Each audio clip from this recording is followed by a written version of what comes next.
There are two schools of thought in the storyboarding world. Those who believe that perspective is essential to a job, and those who think it's not as important. Hi everyone and welcome back. If this is your first time on this channel, my name is Camilo Clauser and I'm a storyboard artist for feature and TV animation. You can subscribe to the channel right now to support me, watch older videos and be up to date on the new ones. And if you are already subscribed, thank you so much for your support so far. And remember to press the like button below the video to help grow the community. Anyway, enough chit chat, let's get to the topic of the day, which is perspective. Not 10 tips or anything like that, just a few simple pieces of advice to keep cinematic control over your shots. But first, I was telling you about the two schools of thought, and of course this is not a black and white scenario. But I should point out that as usual, these are just my opinions, and as you can tell, I'm a huge fan of proper perspective in storyboarding. Those story artists that will argue that perspective is not as important as I might think, will probably do so because they think that our main goal is to convey the story and not to be always technically accurate. And honestly, I agree. We're not aiming for technical perfection here, we're trying to get a close guess of what the shot perspective should be. The reason why proper perspective is so essential in my opinion is because if we do not control the perspective, we do not control the camera. And if we don't control the camera, we don't control the storytelling. After all, this is a visual media and we tell the stories visually. If you decide to use an upshot instead of a downshot, if you decide to frame the foreground character from the waist down, but the background character from the shoulder up, if you put the hero in a lower corner of the screen and the villain in the upper corner or vice versa, these are all the meat and potatoes of visual storytelling. So, perspective is power. You want the power, right? So let's dig into the technical part of the video with some rough and simple examples. These two characters are the same relative height. Notice anything wrong?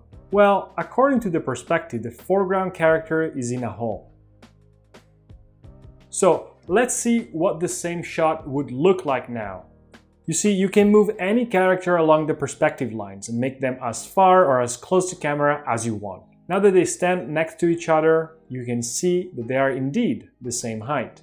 In this case, the horizon line, the imaginary line where all perspective lines converge, passes through the character's body, which makes it even easier for us, as the horizon line will always cut anything at the same height, no matter how far or close to camera the object or character is. So we can move him way back or way closer. Useful to know, right?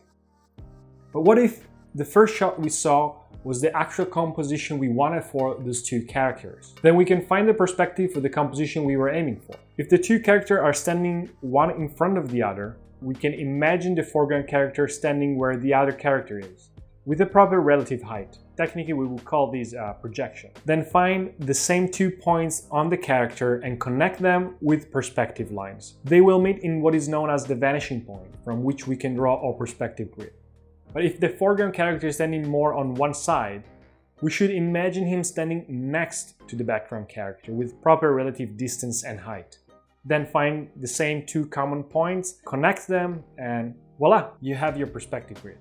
So I'm not drawing all of these every time I'm working. I'm just showing you every step so that you can understand the thought process behind it. Let me be clear, I'm not advocating for perfect perspective. I'm just trying to hit in the ballpark here. These tricks works between 2 characters, a character and object, or 2 objects. Once you know the relative height between 2 elements of your scene, you can always find your perspective. Let's try the same principles but on a more interesting shot, on a classic Western standoff.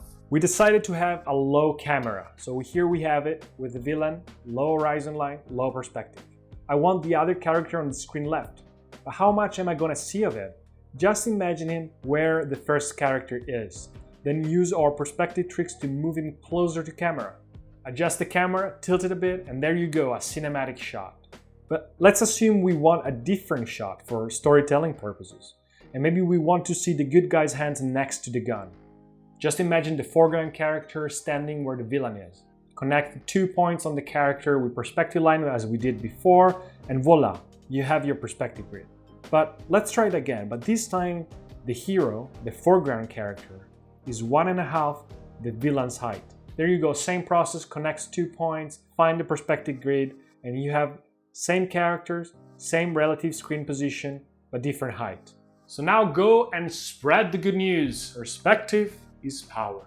And please leave a comment down below to let me know if the video was helpful, if you have questions, and especially if you want to see more of these kind of videos. If you want to support the channel and you haven't already, please consider sharing the video, liking it, and subscribing to the channel. And I'll see you next time here on the Storyteller Chronicles.